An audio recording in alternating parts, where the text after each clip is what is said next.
Naysayers, admittedly like myself, thought it would take some pretty wicked sorcery to make a good movie about Doctor Strange, but Marvel has proved, yet again, they've got the magic touch. The mightiest magician in all the cosmos gets his own film next week, and the critics have spoken loud and clear. The film so far has a 94% on Rotten Tomatoes. Since you might not be too familiar with the Sorcerer Supreme, he is kind of an oddball character, we thought we'd round up everything you need to know before you go out and see it on November 4th. Doctor Strange made his first appearance in issue 110 of Marvel's Strange Tales series in a book shared by Fantastic Four's Human Torch back in July 1963.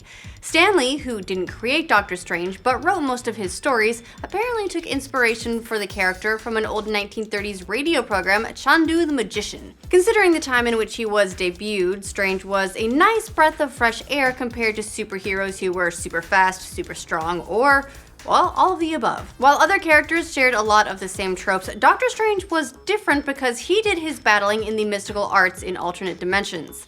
Many historians look back on the character's trippier style and tone as being incredibly forward-thinking, as more psychedelic works of art emerged in the late 60s and early 70s. In terms of Strange's origin story, it's largely similar to what we've seen from the movie's trailers. Before he became the Sorcerer Supreme, Dr. Stephen Strange was an actual doctor, a neurosurgeon to be exact. At the top of his game, Strange had his hands permanently injured after an automobile crash, rendering him unable to do his job any longer. Strange spent his fortune trying to find a miracle cure for his new handicap, which eventually led him to the door of the Ancient One, a 500-year-old sorcerer living in Tibet.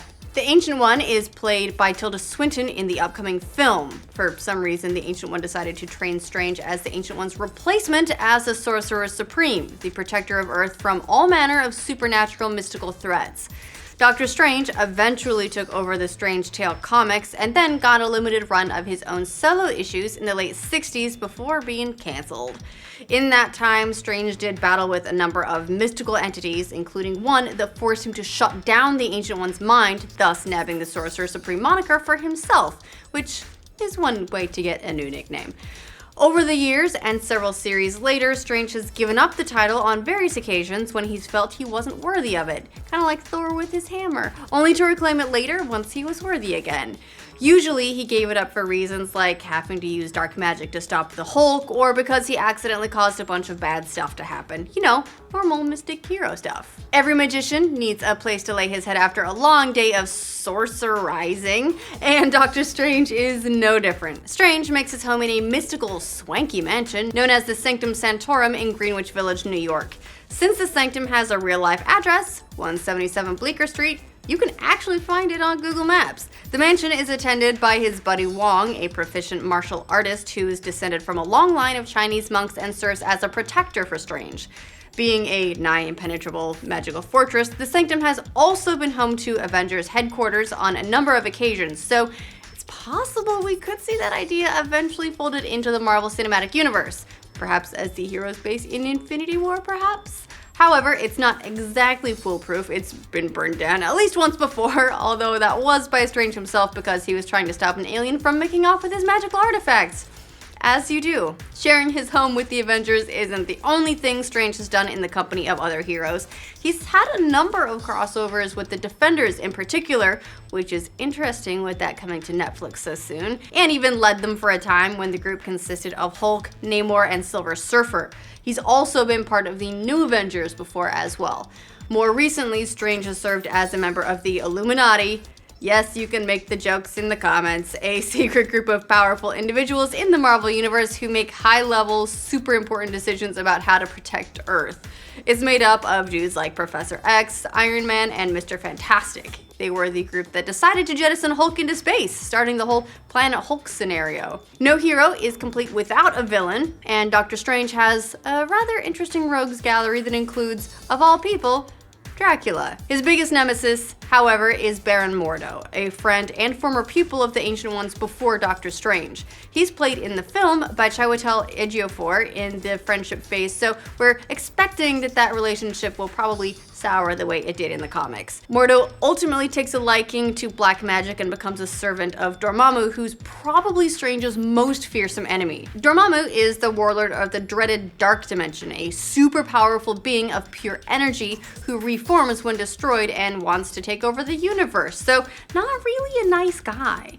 Strange has done battle with Dormammu on more than one occasion, usually only coming out on top because Dormammu is weakened when away from the Dark Dimension.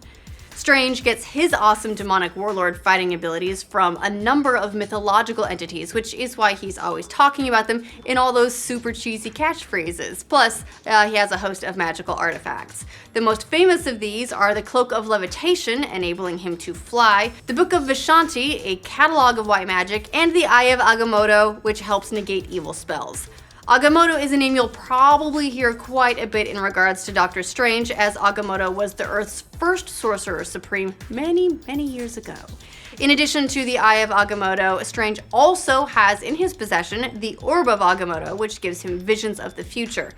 Interestingly enough, the orb has appeared in the Marvel Cinematic Universe. It was in Odin's vault alongside the Infinity Gauntlet.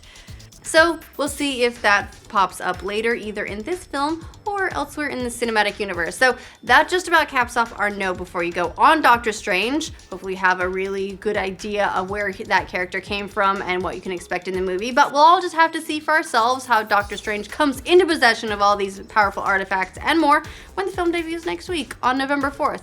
Unless you're in the UK or something where it's already out and we're all super jealous.